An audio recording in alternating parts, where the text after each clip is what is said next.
This is the Subluminous Stream, Episode 4, recorded on November 1st, 2023. Welcome to Subluminous. I'm JD. This is TJ. How's it going? We've had a couple of pretty crazy days lately. Yeah. This one sort of feels like a normal one, though. Sort of. We're once again running into the office and hitting record and going with very little prep. Which means we're getting better, right? Getting maybe more efficient? Sure, yeah. Yeah. That's what I'm going with. So we got a fun show today.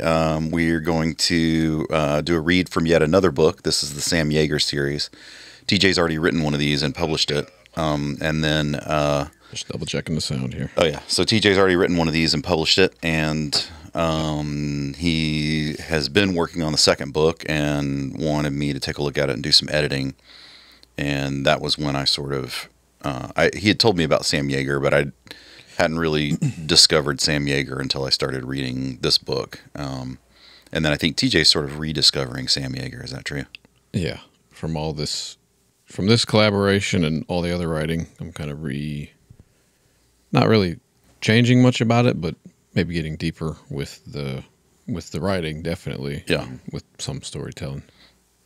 So I think we've talked about it before, but Sam Jagger is kind of this everyman spy. He is an interesting character because he doesn't have any, he basically doesn't have any money. He does odd jobs, but then he also sort of does spying at the same time, and it's almost like an incidental spy.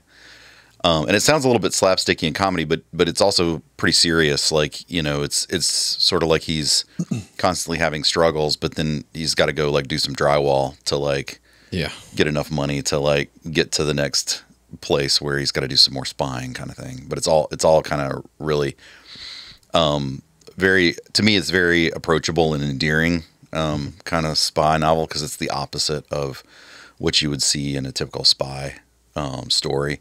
He's the opposite of 007. So we're going to read a chapter from Sam Jagger today. It's called Red City. Is the second book that TJ and I are working on. And this is mostly TJ with a little influence from me from the editing, where I sort of try and come up with some inspiring ways to deliver some content. This one will also be the longest read we've done, so buckle up. It'll be a little bit of a chapter. Yeah. And then I guess for the rest of the show, we're going to talk a little bit about Halloween, sort of the aftermath. This is the the sober morning after Halloween. Yeah. And we'll talk about how Cardinal Point is doing and sort of a summary of that. We're going to get to TJ's podcast and sort of discuss that a little bit. That was one of the things that we really tried to get to for Halloween, and we just ran out of time. So we need to do that at a future date. And then today, if you haven't seen on the Dead Workers Party feed on YouTube, I just posted like a little, I don't know what you call it, a little mini tutorial. It's my first short video with like some super clickbait title that's like, I don't remember what it was. It's like, even you can use ChatGPT to make a fake voice sound good or something like that. I don't remember what it was, but but it's actually a real little clip about something related to something that I did with a read recently. So if you checked out episode 3, was that episode 3? Episode 2? Episode 3. Yeah, yesterday? No, that was 2. Episode 2, yeah. No, 3 was when you read. 3 was when I read it. Yeah. Halloween was yesterday. 4 is today. It was an episode that was before. Yeah. One of them. Watch them all. Previous episode, before the Halloween episode, I guess. Anyway, blah, blah, blah. So if you heard me read, I tried a cringy German accent, and it didn't quite work out. And it's something that I've been sort of practicing, but I'm not a voice actor. I do voiceovers, but not as characters. And then I decided I was going to use ChatGPT to see if I could get it to coax it into writing a script that would read like a German accent. And I think I did a pretty good approximation. So I think the tool is usable.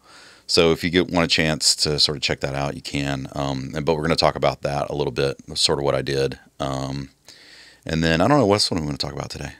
I don't know. We kind of don't have an outline this week, Okay. but I think. But I did have 2 Red Bulls, so we don't need an outline. Let's go. All right. All right, so we ready to read Sam Jagger? Ready for. All right. Go. The title is officially, is it Red City, a Sam Jagger novel story? Red City, a Sam Jagger thriller. A Sam Jagger thriller, okay. Yeah. So again, it seems like this is probably, I think this is probably the last new book for a while we're going to intro, right? Yeah. Okay. Till at least Yeah. probably January. Yeah, so we're going to get some books finished before we start introing some new ones. I don't know. We're up to like 5 now or something. Maybe. Yeah, so we will be flip-flopping, but the next time you hear something, it's going to be a book you've heard previously. So we are going to be building these stories. Yeah. But we wanted to do this one because this one's pretty well established also. So yeah, Sam Jagger, book 2. Here we go. The helicopter skimmed the ground. The team disembarked while the vehicle hovered. Once clear, the pilot took her up to await instructions for an extraction order. A helicopter sitting still or on the ground would be vulnerable. The team was alert and cool, and aside from the fading sound of the chopper, the night was quiet. Once it reached a safe elevation, all they could hear was the wind and a low hum. Each member fell into the unspoken routine approach for a compound breach. Martinez took up the sniper position on a nearby hill, while Thompson led the assault team. The formation was designed to move fast and provide cover for the breach team. After that, it turned into a search and destroy. Demoing the building was not an option. Logan Shaw had very specific orders to put eyes on Daniel Tan. Is that how I pronounce his name? Yeah, okay. And execute him. Sorry, I'll do that sentence again. Logan Shaw had very specific orders to put eyes on Daniel Tan and execute him. His family was also on the list, but Daniel was the chief concern and the chief threat. Logan's voice cracked over the radio. "Sarge, are we live?" "We're in position. You see anything?" The unit feeds flickered on in the dim green light of the chopper interior as Sergeant Thompson watched from above in his overwatch. The eagle eye.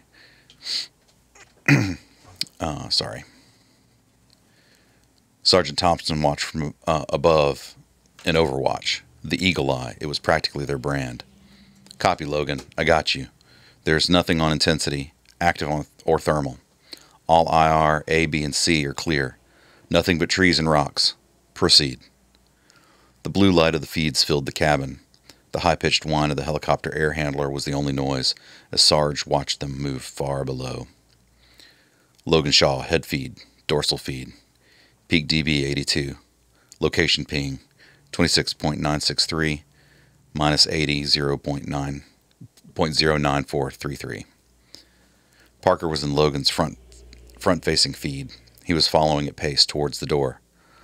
Logan pushed back the impending foreboding feeling that came with each mission. Once they had engaged, his training would take over, and the emotions would disappear. But for now, he had to manage whatever came up.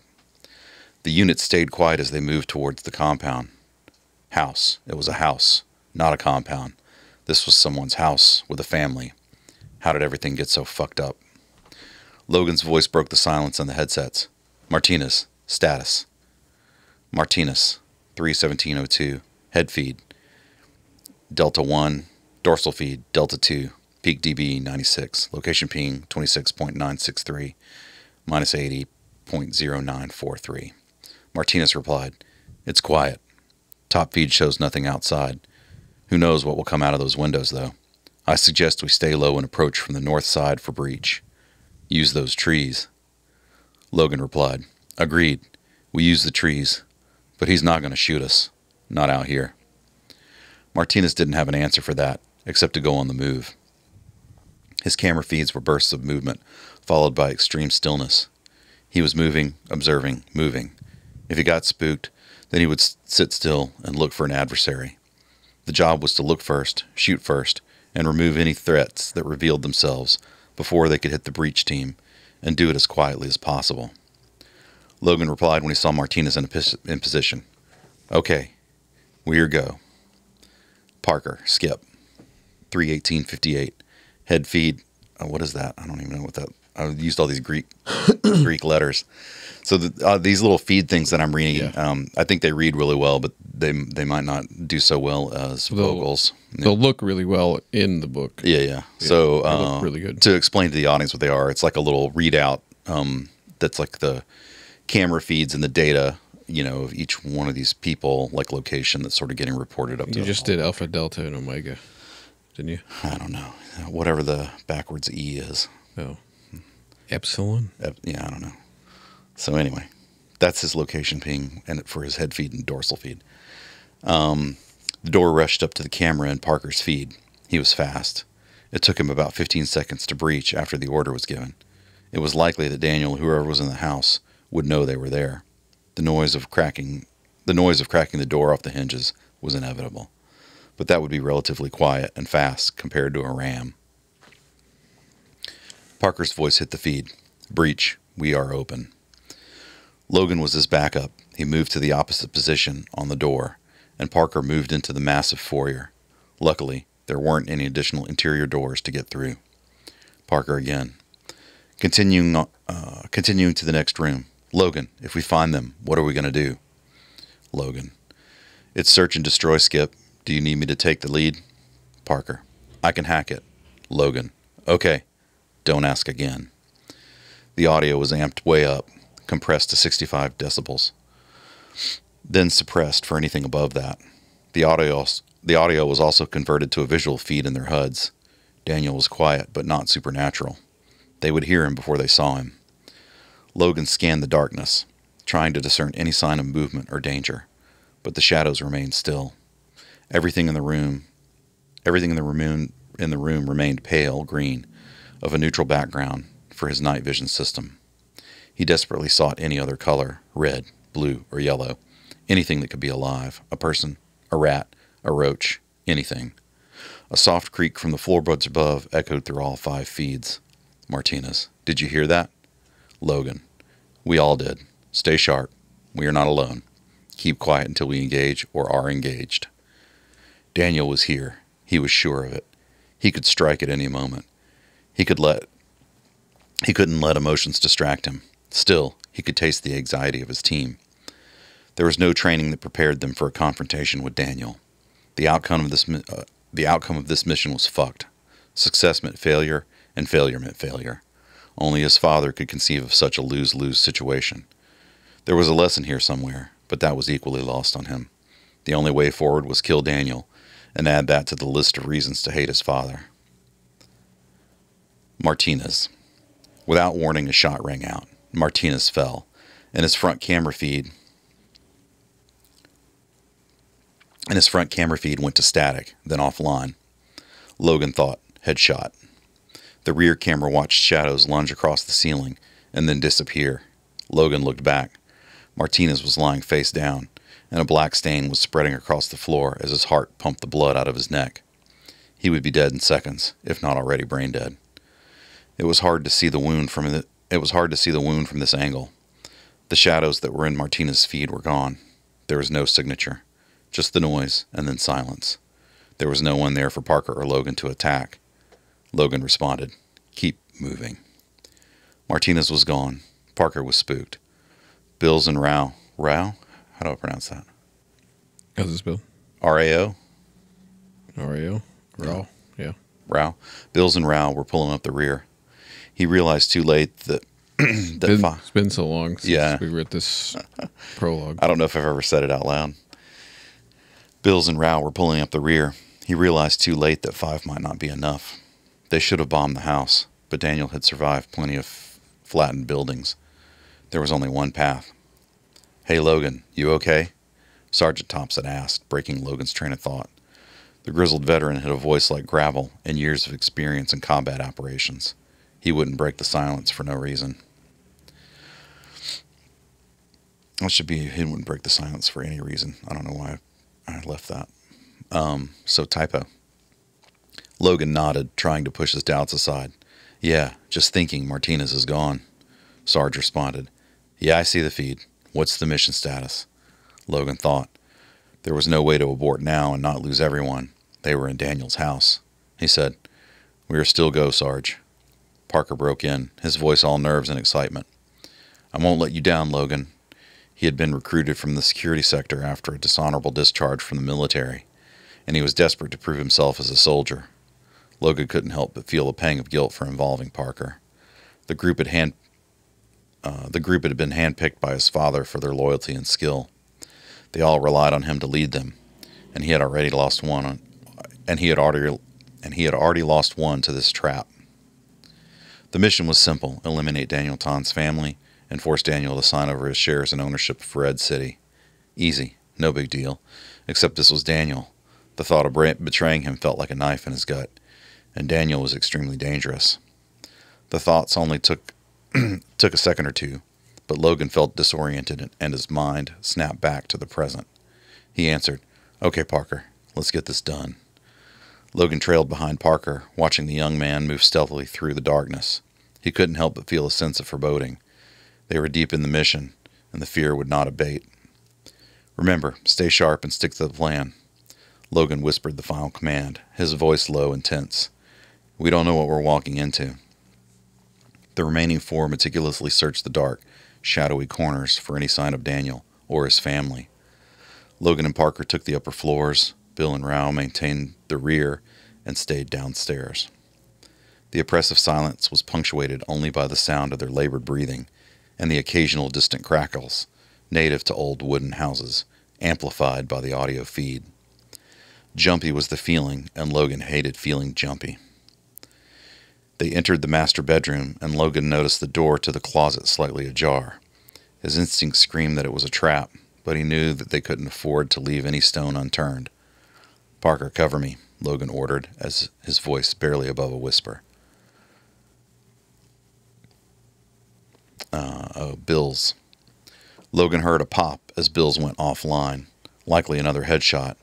In a few seconds, panic would set in as Rao scrambled to regroup. He would rush up the stairs, weapons drawn, if Logan didn't give him orders. Logan was about to speak when he heard Rao start yelling into the feed. Fuck, Logan, Bill's just..." Pop. Rao went offline in the middle of yelling. 3 down, 3 headshots. 3 camera feeds dead. Daniel was shooting them at close range with a suppressor. He was shooting them in the face and destroying the helmet-mounted camera simultaneously. Daniel never did anything by accident. Logan approached the closet. Parker raised his weapon, his hands trembling slightly. The tension in the room was palpable, and each second felt like an eternity. Logan prayed that someone was hiding in the closet. He knew Daniel was downstairs, but he wouldn't stay there for long. He and Parker were the only ones left. Daniel would follow the meat. Logan cracked the closet door. He heard someone behind it. His only hope was Daniel's wife, or one of his kids was in there. He needed leverage. He needed Daniel to believe his family was in danger. Then Daniel would give them what they wanted. Logan pulled the knob. Inside the closet was a dog crate. Logan almost laughed. His feed filled with the red, and the heat signature of Daniel's dog emitted waves of IR. Sadie, Sydney, Shishi. He couldn't remember the dog's name, but it was something like that. Or maybe this was a different dog. Sadie was probably dead now, resting in the distant past in another life, when he and Daniel and Sam were still friends. Skip. Pop was the only warning. This time he heard the gun through the feed and inside the room. Parker was dead now, and Logan was standing with his back to the room, looking into a closet at Daniel's dog. Logan did laugh now. Fuck me, Daniel. As he turned, a figure lunged from the darkness. Turkey suit. Daniel was wearing one of those new suits that blocked night vision. It was ridiculous. He looked like a swamp monster running through a kid's bedroom. It was a smart move, and the reason his team was dead. Logan was walking a tightrope. That was one wrong move. That one wrong move could cost him his life, but he didn't kill Daniel either, not yet. Logan fired, trying to hit the center of mass of the shambling bush that was attacking him. He felt the blow to his face, hard. His top lip split.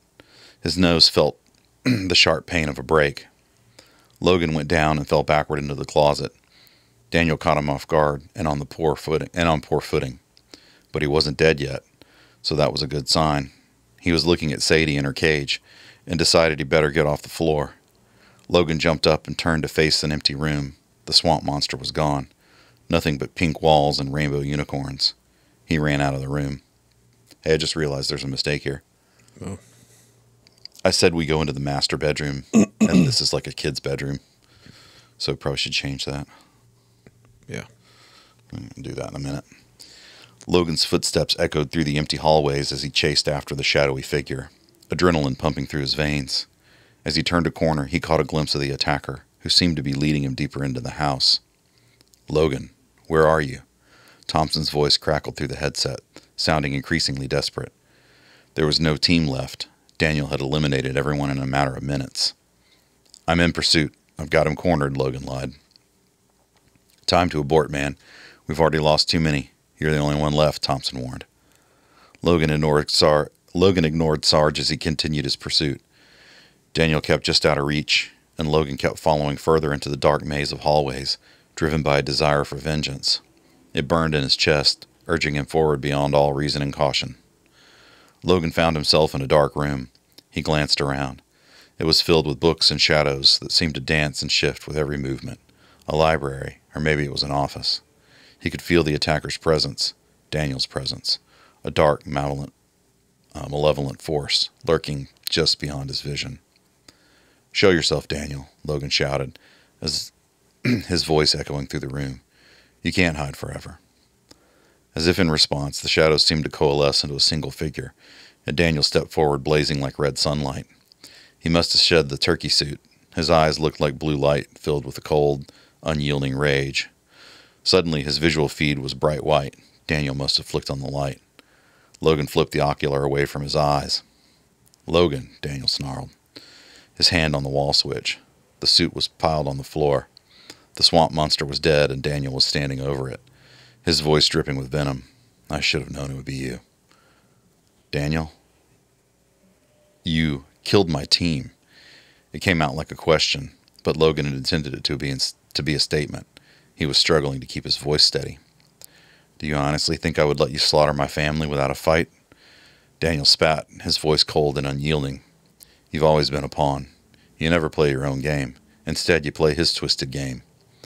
The pain of Logan's guilt was sharper than his broken nose. It was pressing down on him, threatening to crush him.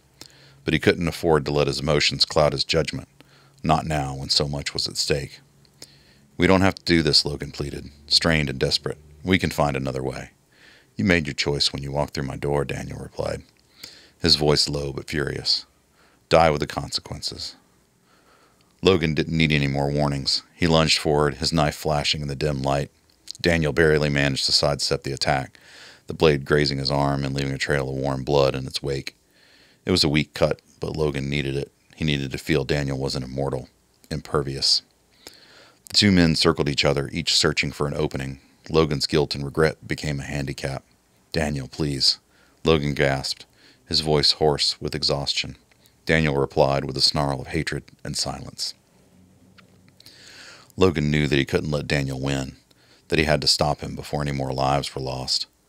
This was bigger. The stakes were bigger than himself, his father, Daniel, or Daniel's family. He would have to kill everyone in the house, including Sadie, before it was all done. With a surge of adrenaline, he lunged at Daniel, his blade aimed at his friend's heart. Daniel was waiting. He deflected Logan's attack, sending him stumbling to the ground. As Logan lay there, gasping for breath, he felt a cold, hard weight press against his chest. He looked up to see Daniel standing over him, his knife poised to deliver the killing blow. "Yep," Logan whispered, his voice barely audible. "You got me, friend." For a moment, Daniel hesitated, his eyes locked with Logan's. Then, with a grimace, he lowered the knife, his expression anger and sorrow. "I won't kill you, Logan, because I'm a better man than you are," Daniel said, his voice heavy with emotion. "I had hoped you would stand up to your father. Even if you couldn't, I had hoped you would send someone else to kill me and not do it yourself." Logan replies through labored breath. "Coming here in person was my idea of standing up to him. He didn't trust me when I said I could do it." Daniel looked surprised. "That's the most fucked up logic I've ever heard. I will never forgive this." Then Daniel stabbed his knife deep into Logan's right bicep, followed by his left bicep. then his right quad. Don't follow me. Your life is contingent on my feelings of safety for my family. With that, Daniel turned and walked into the darkness of the hallway, leaving Logan cold on the cold floor, bleeding. His heart was heavy with guilt and regret as he dragged himself up on wounded limbs and hobbled his way to the stairs. Thompson echoed over the radio. "Logan, are you okay?" Thompson asked, and the old dog sounded genuinely concerned. I let him go," Logan replied, his voice barely audible. "I can see that, Logan. I can't let him get away. Your father. He's gone. If you kill him, we have nothing. If he's alive, we have a chance. You can't make him sign anything from the chopper. This only works one way, Sarge." Sarge hesitated. Okay. We're landing for extraction. What do you need?"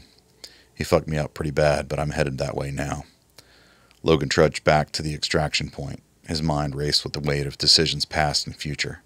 His blind loyalty to his father had led him into darkness, without hope for redemption. Daniel had said it himself, "I will never forgive this."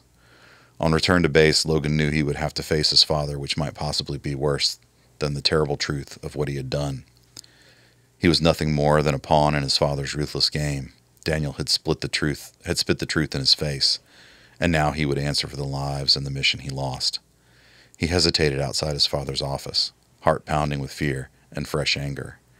He couldn't continue down this path, but denying his father was terrifying. He pushed open the door and stepped inside. "Father," Logan said, in unconcealed anger. "The mission, it didn't go as planned. We lost men, and Daniel escaped."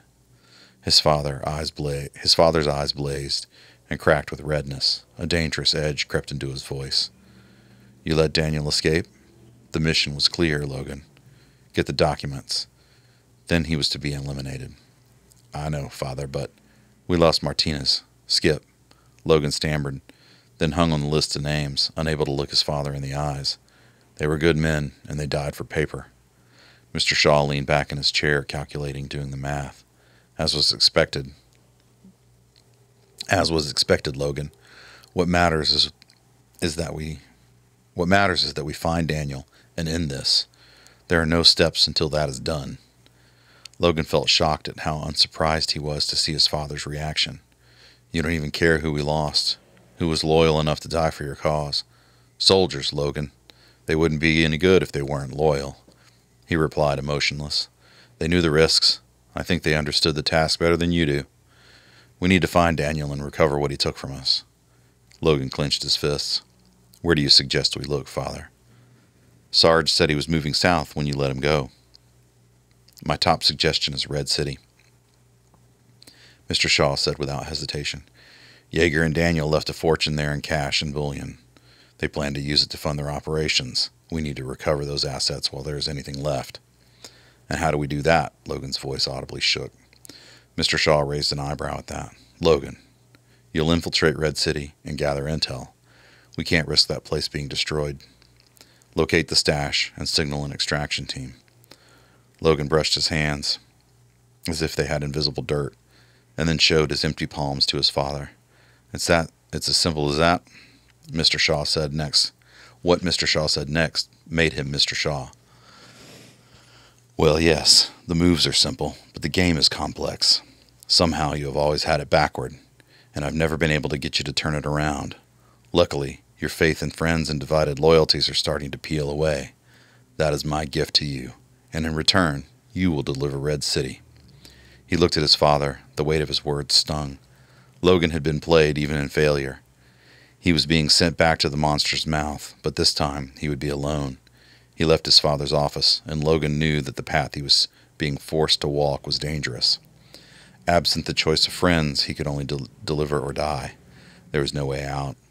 He would have to find a way to survive, and perhaps, in the process, find a way to atone for the unattainable. That's Sam Jagger, Red City prologue. Yeah, so very obviously something happened in that first book. Yeah. A lot of the Shaws kind of have some ideas about what's going on. And Yeah. I don't think it's given too much away to say, like, Yeah, Sam is not up to what Shaw thinks he's up to. Yeah. So the Shaws are Logan and the dad, right? Yeah. Yeah. So, so you want to talk about Logan a little bit? Yeah. Because he sort of sounds like a bad guy, like he's going in to murder this family. Yes. But then he's hesitant. So what's the background there? What's the inspiration? Well, he's kind of the only. How can I put this? He's like the only true son in an organization of more preferred sons. Okay. Because that's kind of what his level of eagle eye with his dad is. Like, he's a bit trying to prove himself to his father, but he kind of knows his, like, imagine a group of all your brothers who you're best friends with. Let's say adopted brothers, and you're all best friends with, and then suddenly you got to go, like, your family's like against them all. Yeah. That's sort of the idea there. Yeah. So Eagle Eye was the original organization, and I guess there's some sort of Black Ops security sort of thing. Yeah. Okay. Eagle Eye was kind of a mercenary organization, started with the four, and the dad kind of came in with some money and said, like, hey, we can, there's all these proxy wars going on, so there's some money to be made here with you boys and your skills. Okay. And he kind of took that and made it into a security place and kind of like got a bunch of people who couldn't quite hack it in the security, just like regular guarding malls and football games and stuff. Okay. Is like the lowest level of this Eagle Eye, and it gets bigger. NFL football games, right? Yeah. Well, I'm not talking about like high school. no, maybe college. Oh, gotcha. But like Iron Bowl level college. Yeah, real football. Not that. I forgot what the fuck the divisions are. Oh yeah, I don't know. SEC, Pac-10. All gay. Is it? Do they even have Pac-10? It's Big Ten now or something. I don't know. know. It's like 8 of them. Big waste of fucking time. Yeah. Yay football. So yes. We just lost half the audience with we lost football that other discussions. one person Yeah. that was watching. So that's Sam Jagger. I probably would talk about some of the other characters, but most of them died. Sarge was in the previous book, right? I don't think any of those were in the previous. Okay, so just the dad, or was he sort of? Is he sort of new to this? Very in the background. Okay, so he was sort of the mastermind in the previous book or something. Yeah, this is kind of like this. It was all planned. I kind of expanded it a lot. Yeah, and these are all like meant to be read one after the other. Yeah. So the first book is kind of like Act 1. I'm doing this in sort of, which is kind of what we're doing in Error Correction too. Yeah. But these are, I'll admit, like less contained in every single book. It's more like you got to read the whole arc. Okay. Because I don't want to write like a 400-page, action book. Sure. So I tried to split it up. This is all what I'm calling right now the electrician arc, which will be 4 books. Okay. And it's kind of like Sam Jagger being drugged back into this kind of life of killing. And him being the electrician. Is that the... Yeah. Okay. / handyman. No, he's not the electrician. Okay. Sorry, my bad.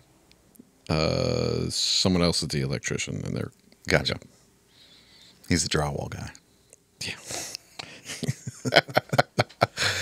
So the other thing I think that's to me that's kind of interesting to note about this particular chapter is the idea I thought based off of like the other chapters that sort of coming after it that I wanted this one to be. I thought it was good if it was like over the top action, and there's already, I mean, obviously it's like a breach, and there's people wanting to murder each other or whatever, and so the over the top action is sort of expected.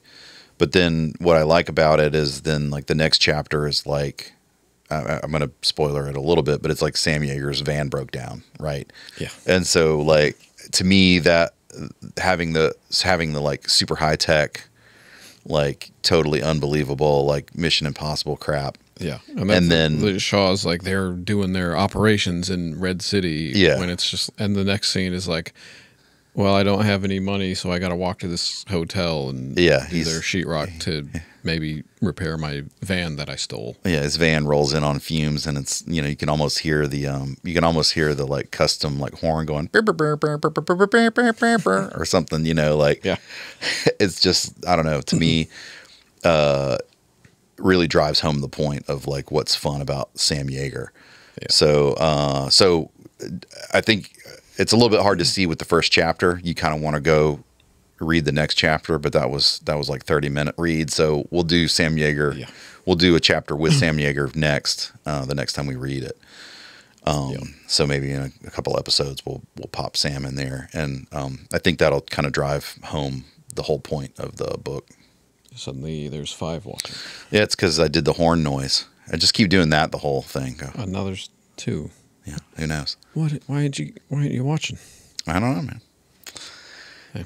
So anyway, I don't know. Do we have any questions or anything? I hadn't seen any. I wasn't checking the feed. So this is our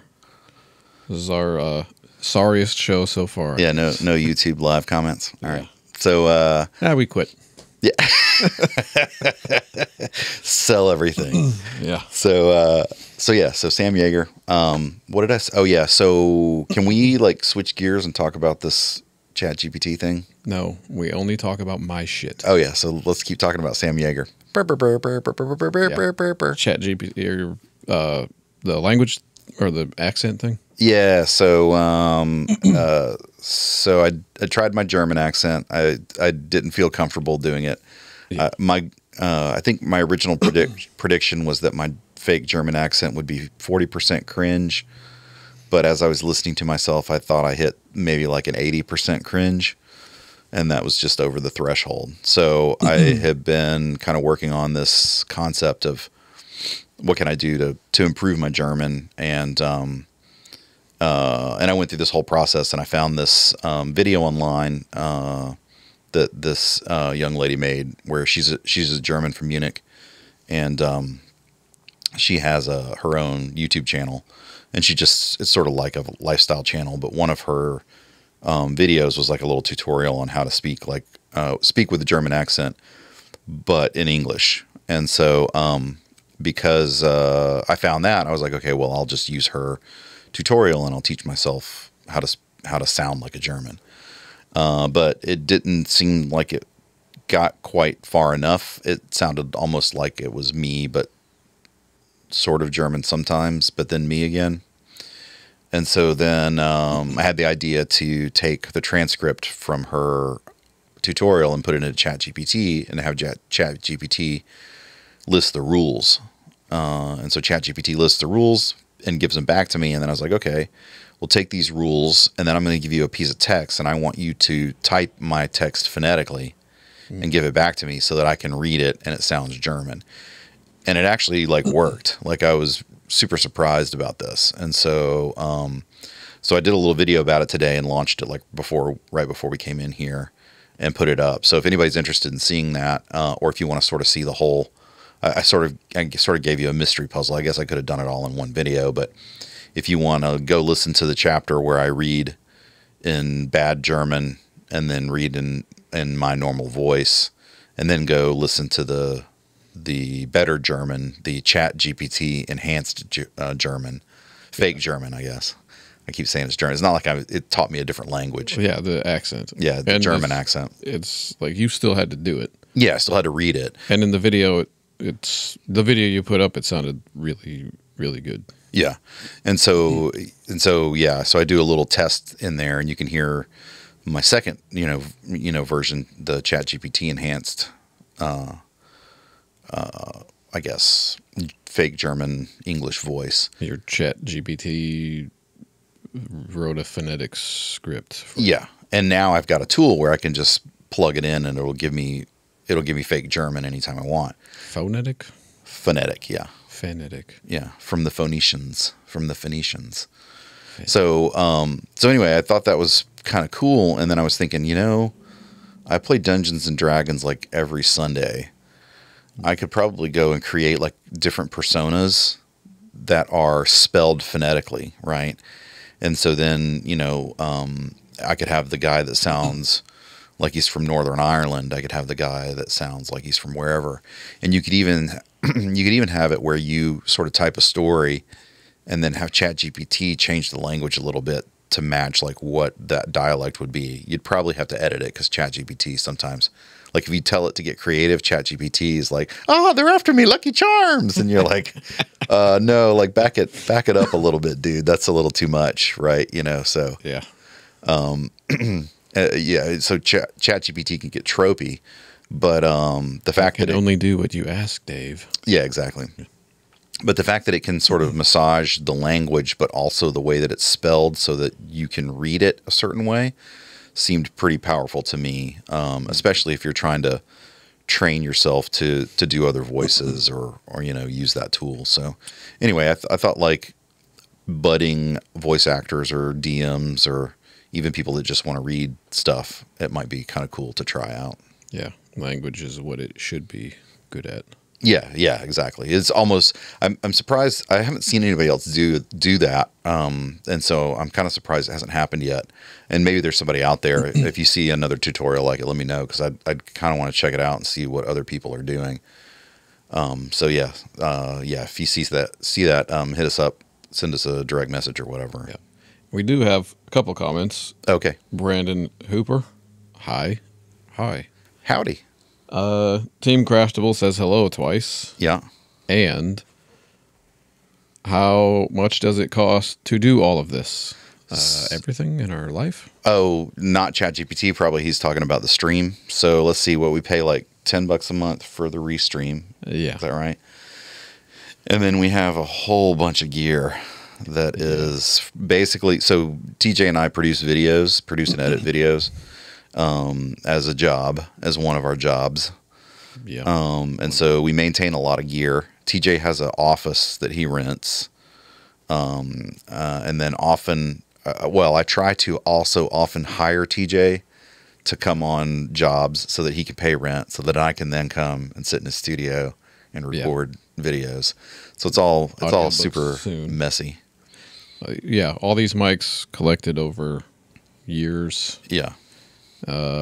We got kind of shambled a bunch of gear together to make this happen, but we got some of the official podcast stuff. I've seen the MD421 on podcasts, your mic. Yeah. This is the kind of podcast mic. Yeah, it's the one you see on every podcast. Yeah. SM7B was used on Thriller, and that's why I got it. Oh, yeah. I also saw Corey Taylor recording with it, so that's why I gravitate towards this one. Yeah. So we have a lot of equipment, probably more equipment than we would ever need to do just what we're doing for this. Yeah. But we use it for other stuff. So like when we first did a test stream, we used my camera, which is like an 8K Red brand camera that, I think when it first came out, it retailed for $20,000. Right. So nobody needs that to do streaming. But it's like it's a cinema camera that I use like on set and stuff. It's so we just set it up because we had it or whatever. But it's actually very impractical to use, so we're not using it right now. Yeah, we got the my old A7S1 on you and my newer Panasonic Lumix S5 on me. Mm-hmm. I want that S5 too, though. Yeah, and I think that lens on you is actually kind of nice. It's got a nice little bloom. Oh, I got the one of those Peter McKinnon mist filters on from Polar Pro. Okay. I think they make a bunch of stuff like that. Yeah. The only thing I don't like is that it is constantly going out of focus. Has it done? It hasn't today. I haven't noticed it today, but it did. It did yesterday. Yesterday, like several times, and I was almost like got up to like fix it, but then I was like, "That's the danger of picture in picture." Yeah. Because if we're not in picture in picture, I can go take a dump or something while you're reading or whatever. But then I can say like, so what do you think of that chapter? But yeah, then you stick me in picture, and I just got to be quiet and. Well, I'm always up doing stuff in picture, making sure we're good. Yeah. Oh, Malia, happy birthday. My wife says happy birthday to me. Wait, is your birthday? Yeah. Well, technically yesterday, but Mom held me in, so it doesn't count. Right? So, yeah. So you were almost a Halloween baby? Okay. Yeah. Yeah, I got a ton of Halloween friends. Yeah. More people you know on Halloween? Or All Saints Day, what this is? Yeah. I'm a saint. All right. Happy birthday, man. Yeah, you didn't know. I didn't. Not until just now. Gives a shit. Malia does. Yeah, other people. Alex, ALX says good evening. Yeah. Good afternoon, I think you mean. Well, he Team might. I mean, you don't know good what. Afternoon. He might be in Hawaii or something. Or wait, no, other way. He might be in. Happy ALX. It's Alex, isn't it? Yeah. Yeah. Says happy late birthday. You don't look a day above whatever you are. 42. Are you 42? I am. Damn. That's what they tell me. Dang. You're way younger than I am. How old are you? Pushing 50. Almost 48. Am I 48? I don't remember. Is that pushing 50 or is it like 49? Almost. Am I almost 49? I don't know. You I think are middle age. Yeah. I think I turned 48 this year, but I can't do the math. I start stumbling. I'm like, am I 39? Am I 40, 38? I don't know. So yeah. So anyway, so that's my German language thing, which I thought was kind of cool. And then, do you want to talk? Hold on. We're getting. Oh yeah, sorry. We're getting some questions now. Getting some night. Jesus, you actually don't look 42 and 48. You'll look late 30s at most. What about Yes. What about late 20s? Give us late 20s. Come on. If I had my glasses, I look better with my glasses. Without a bunch of people commanding every second are the best. You mean Team Craftable? Do you mean like where you have a bunch of certain types of ladies and they're all like yapping around each other? Yes. If that's what you mean, I agree. Or are you talking about how we fill every moment with banter? It might be a criticism. Oh no. Not a bunch of people commenting every second are the best. Oh no. Are we doing that? Yeah, I don't know. Or is he talking about the chat? I don't know. What do you mean, Team Craftable? He'll hit us back, or she'll hit us back, or they'll hit us back. I don't really know. It'll hit us back. Yeah. Could be an Android. Yeah. So yeah. So you want to talk about this this stream/podcast a little bit that we didn't do? This one. That. Yeah. The one that we said we'd do Friday, but we just didn't. Yeah. Well, you had some stuff going on, right? Well, yeah, baby stuff, health stuff, work stuff. Yeah. Well, my day job now, when I'm not working for you, is painting apartments, and they kind of say nothing, and then suddenly like, we need this today, and that's what happened. And then after you paint the apartment, you go do spy shit, right? Yeah, I am Sam. Well, I'm not a spy. Now we got to go back in hiding again. Or we could maybe we could go edit this out. Yeah, the live. Just delete the stream. You can't. Oh, I've discovered you can go in and post edit. So I cut out at least in some of the videos where we cannot, or where we don't start talking like immediately in the stream because the audio's off or whatever. Yeah, I at least hid our mistake slightly. No, that's not a mistake. We like as a joke, we just sat there going. And we thought it was funny to say like, oh, we didn't do the audio, but we did it to drive tension. Yeah. So yeah, he means what, Team Craftable again. When really popular people do live streams and people spam stuff in the chat to get noticed or something like that. Oh, I gotcha. get it. Yeah. Yeah. Totally. Yeah. So yeah, we're not popular. No, but just all you early adopters, just know we're gonna ask you to be mods soon. Yeah. When the tens of people start showing up and we can't keep up with it anymore. Yeah. We're gonna need mods. Oh yeah, this is kind of a nice time where we can read all the chats. Yeah. But yeah, more viewers would be nice. Yeah. We get all right views. Yeah, I mean, I mean, we stream at a weird time. I don't know how many people are just hanging out looking for streams at Yeah. 1:30 in the afternoon on a Wednesday. There's a better time. Anybody can let us know. We'll try to I think make it's it like happen. midnight on Friday. Oh, That's when all the hot tub streams are going hard. tub booby streams. Yeah. 30 women. They talk about It's how like- slutty they are. Sometimes it's one person, and sometimes they're not even a woman. Sometimes there's barely a hot tub. Sometimes it's just like a lukewarm sink. Yeah. But yeah, so I guess there's that whole category on Kick or whatever, right? Yeah. Gambling in like hot tubs or something. Gambling in hot tubs. Yeah, it's a bizarre world out there in the internet land. It's a whole category. Well, it's kind of nice. You can just have any interest and just consistently put shit out and have a viewership, I guess. Oh yeah. Hey, speaking of streams where people clobber each other and all this other stuff, so we've got like blue pill, red pill, black pill. What are all the kinds of pills? There's a white pill. What's the subluminous pill? The penis pill. What? Hey man, they work. So Cialis, is that the? What were the ones where the guy Smiley Dave takes this and he The fake wife. ones Yeah. that they used to advertise every at midnight on Comedy Central or whatever. Yeah, not those. I'm talking the gas station pills. Oh, the bee stingers or whatever. They always had some weird yellow that's like jacket. an energy one. Yeah, Yeah. energy. I think they have a horse on them or something. Yeah. I've never tried them. Well, all right. You ruined my setup for that. I was trying to think of maybe some real branding here, but We're the dick pill. but it's forever. We're forever All right, branded now. what were you going to say? Oh, I have no idea. I was just trying to think of like what the I don't know, the fear pill or something like that. Fear pill. The reader pill, the mauve pill because of the coloring and the Wilbies. Oh yeah, that's the terrible branding. Yeah. We should go with the most terrible branding. So anyway, I don't know where I can't follow that up. You totally wrecked my my line of thinking. Okay. I guess I can go to this.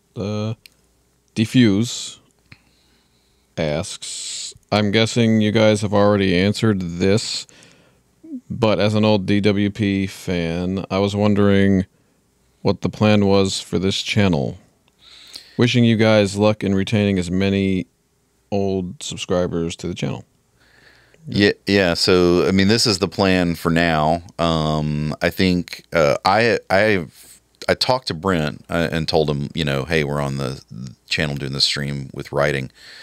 But he's the only other original DWP person I've talked to. And I think I don't know, he might have been in touch with Eric. And I'm Facebook friends with all of them, and I sort of see Wes online sometimes.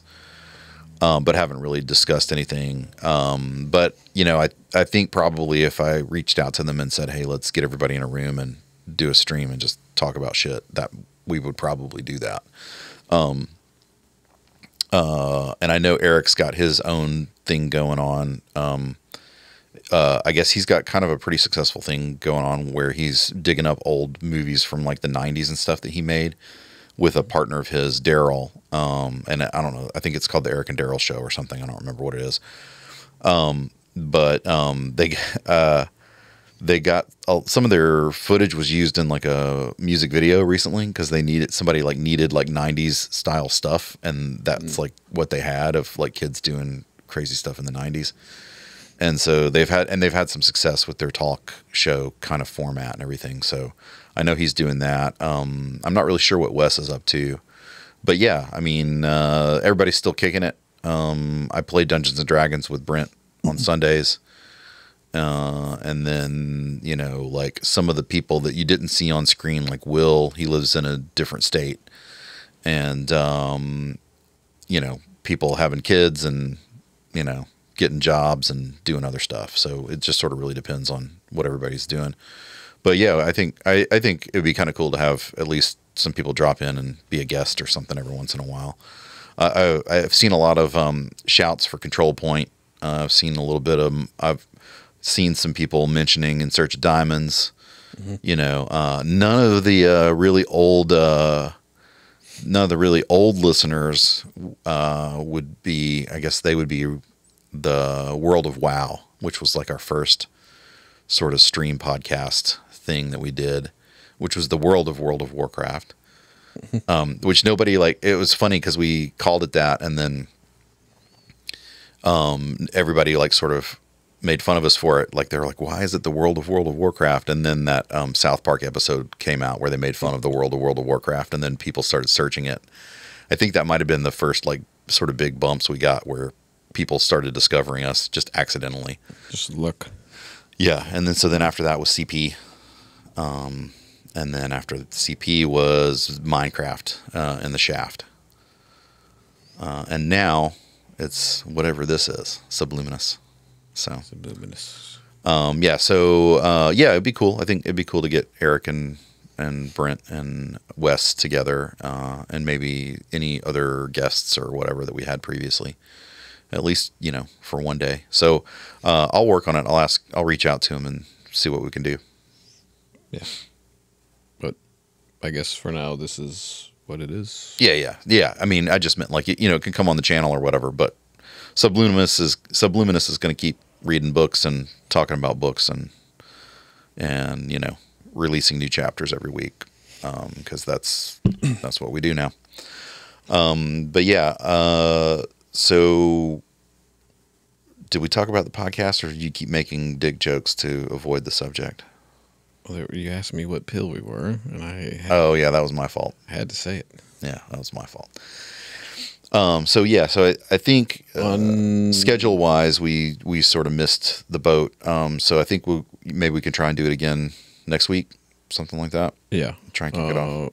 We could probably say something on this channel or something, like maybe the day before we do it. Yeah, make a little announcement or something like that. Yeah, I mean, I think Unpunished.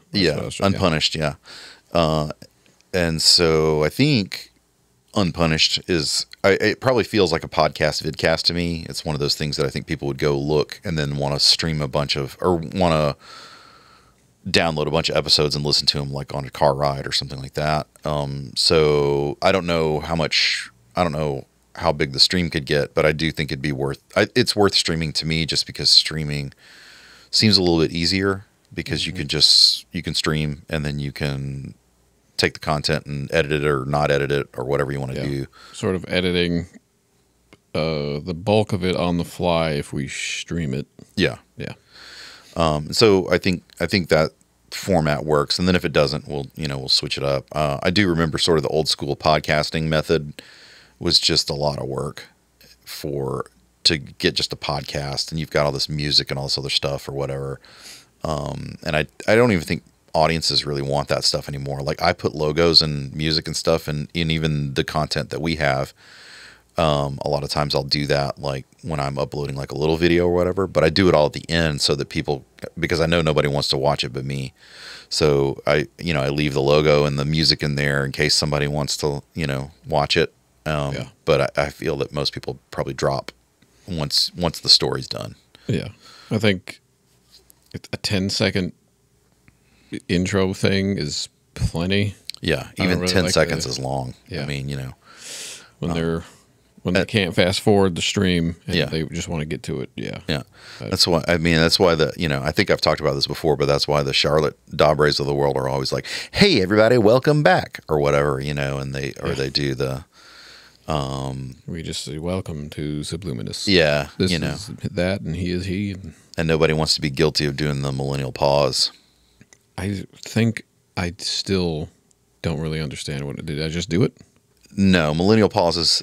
So when we start a stream and we're not talking and the audio is off and nobody can hear us and we're bumbling around doing stupid stuff and we think that we're broadcasting, that's like the boomer pause. But the millennial pause is somewhere in between. The millennial pause is when they turn on the stream and then they're sort of like looking at their camera and trying to figure stuff out and, adjusting and stuff. And they don't say anything. And then they're like, "Okay, everybody, welcome to my channel," right? And so the millennial pause is that gap before the show starts. I thought it was some of these channels who have their essays and they take on this cadence as if it's the most important thing ever. Yeah. That's what I thought. Oh, I gotcha. That's the dramatic millennial pause. Yeah, I don't know. That sounds like... It's like the millennial pause is really like just a deer in the headlights. Yeah, it's waiting to recognize that you're streaming. Am I streaming? Right? You know? Yeah. So, yes, you are. Continue, please. Right? Well, yeah, I guess we... You know, as the culture accelerates, nobody has any time to wait for you to make mistakes. Yeah, no dead air. Mm-hmm. You got me terrified of some fucking dead air. Yeah, that's why we're bringing it back. We're gonna have silence at the beginning of every one of our shows. Yeah, and we're gonna look like bumbling idiots every single show. That is something you haven't seen. Yeah. So that's our we are adding value to your life. Being able to say, well, I'm smarter than those fucking guys. Yeah, exactly. Even you can do this. But you won't, so watch this. So this was a weird one, I feel like, and we're at an hour now. Really? I have a feeling we're going to talk for another few more minutes or whatever, but how do we get this back on track? Let's see. Did we not do everything? Did we do everything? Maybe we did everything. Unpunished, we'll get to it. Yeah, we'll let you know at least the day before we do it. Yeah. But the schedule's got to... Yeah. It's a little... And for those of you not that we need to like prepare for a week for it or anything, but there's a little bit of prep. It's a little more buttoned up. Yeah, yeah. It's not just talk. We've got some topics that we got to cover, and we got to do a little research on each thing. And TJ's got a font of knowledge there, but I don't know anything. To sort of remember, not really remember as much as kind of like reorganize in my head. Yeah. But it'll be cool. True crime and the occult. So two great tastes that taste great together. It's like the Reese cup of, I don't know, podcasts. Yeah. If you're into murder. Yeah. It's like M&M's and popcorn. Oh, yeah. Okay.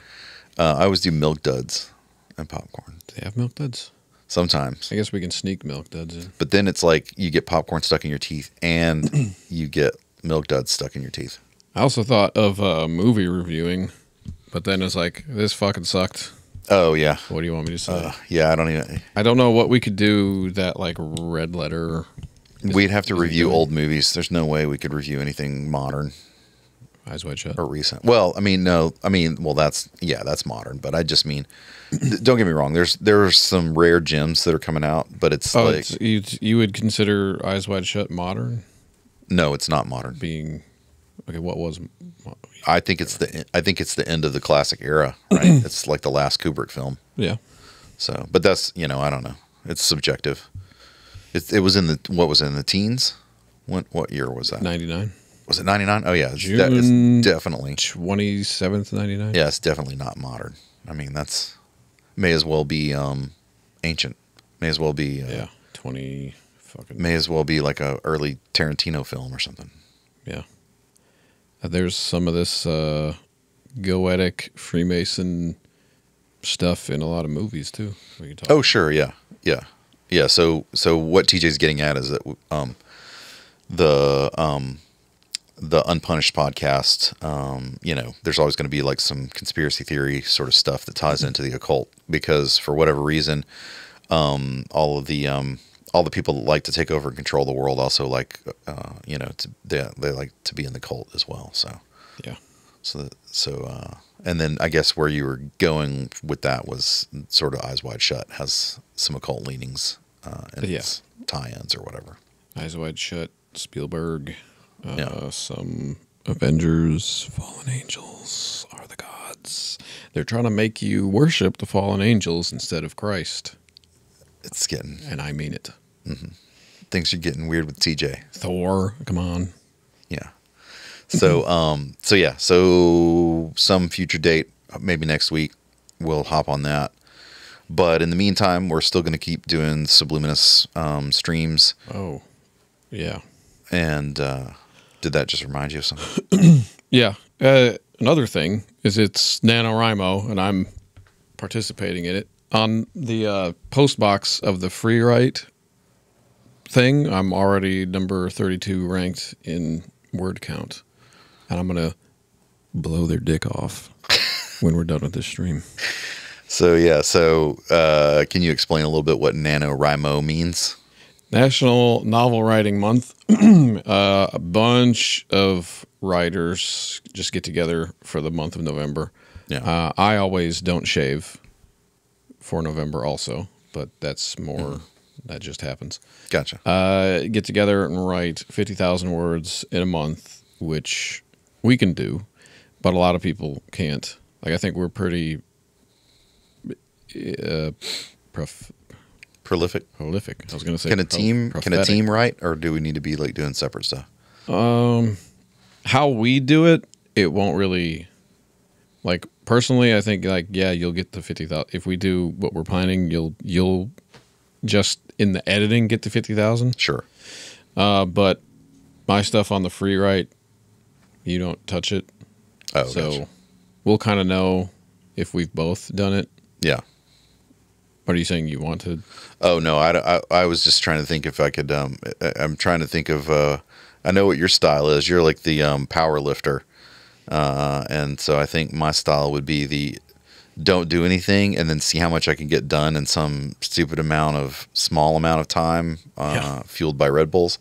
Hell, I don't know. I gave you a 1,200 word chapter the other day, and you turned it into 17? Yeah. 2,000? Yeah. So, yeah, I think when our partnership works, that's what happens, right? It's a multiplier effect.